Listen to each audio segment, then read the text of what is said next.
your leadership. I'm proud to be here with you. I'm proud to be here with my friend and my neighbor from Florida, Ms. Wasserman Schultz, a powerful and eloquent spokeswoman on these issues that mean so much, not just to the Jewish community, but to all of America. And I am glad to be here with you to condemn the increase of anti-Semitism around the world. Anti-Semitism isn't a new issue faced by Jews. For centuries, Jews have been targeted, persecuted, sometimes by their governments, sometimes by their neighbors, used as scapegoats for economic downturns and disasters, and commonly accused of being disloyal to their home country. But this hatred, unfortunately, is far from gone.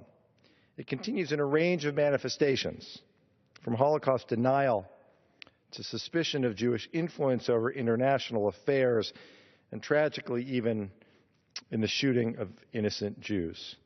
In recent days, we've seen a new face on this age-old bigotry.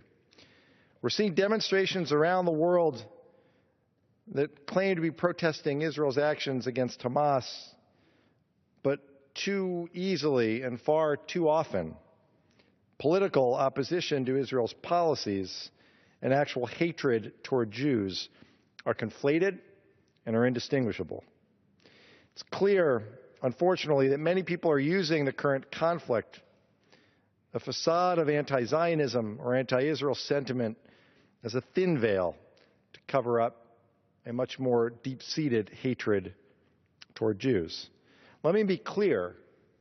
It moves far beyond a political statement when your intention is to incite violence, and to incite violence against Jewish targets especially. Since the military operation began on July 8th, over 100 anti-Semitic incidents have been reported in the United Kingdom alone. On July 18th, 4 teenagers assaulted a rabbi in Gateshead. In Belfast, separately, a synagogue was damaged when bricks were thrown through the windows. France has also experienced a significant number of incidents across the country. In Sarcelles, a kosher store was the target of a Molotov cocktail. Last month, 2 Jews were sprayed with tear gas. In Paris, 2 synagogues were attacked on July 13th while the mob chanted, "Death to the Jews." In Toulouse, Molotov cocktails were thrown at a Jewish community center, though thankfully the attacker missed the target. Particularly in Toulouse, these incidents evoke memories of the awful shooting that happened 2 years ago when 3 Jewish children and a teacher were shot and killed at a Jewish day school. In Germany, long touted, appropriately so, for its extensive protective policies against anti-Semitism, Jews are witnessing anti-Semitic slogans and chants that seem so out of date and out of place. Only a few days ago, a Jewish man wearing a yarmulke was assaulted on the streets in Berlin and hit in the face. In Essen, a group of anti-Israel protesters reportedly on their way to attack a synagogue were arrested for conspiracy to commit a crime. And the statements, the screaming. In Frankfurt, "You Jews are beasts." In Paris, "Death to the Jews." In Gelsenkirchen, Germany, chants of "Hamas, Hamas, Jews."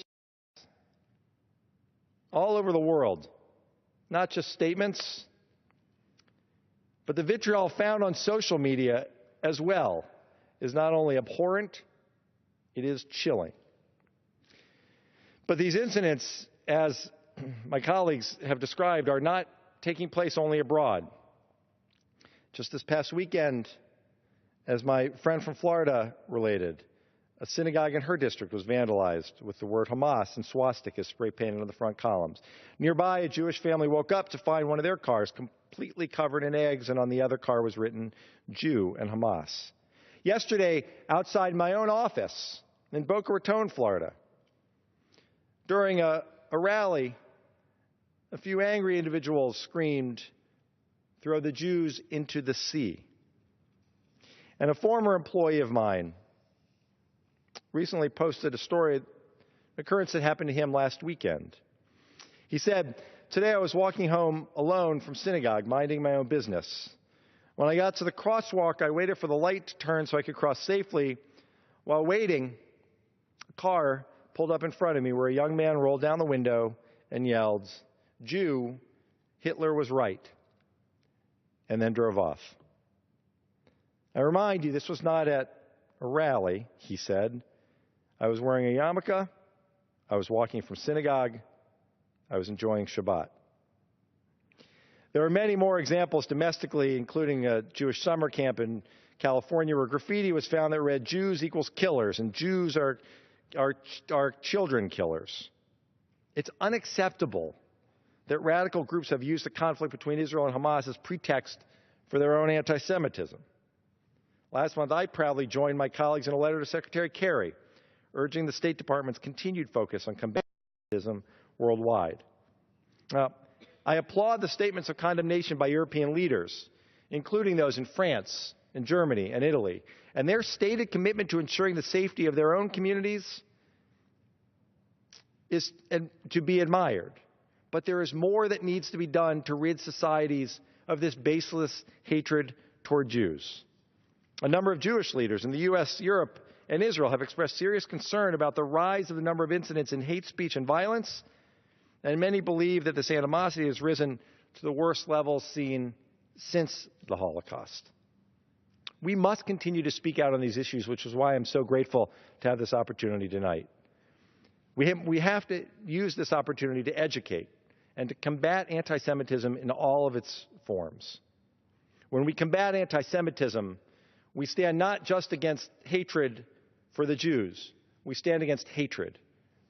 And it affects not just the Jews, but when we stand against anti-Semitism and we speak out against hatred, ultimately every minority group that is the target of hatred, every one of those groups benefits from our willingness to speak out.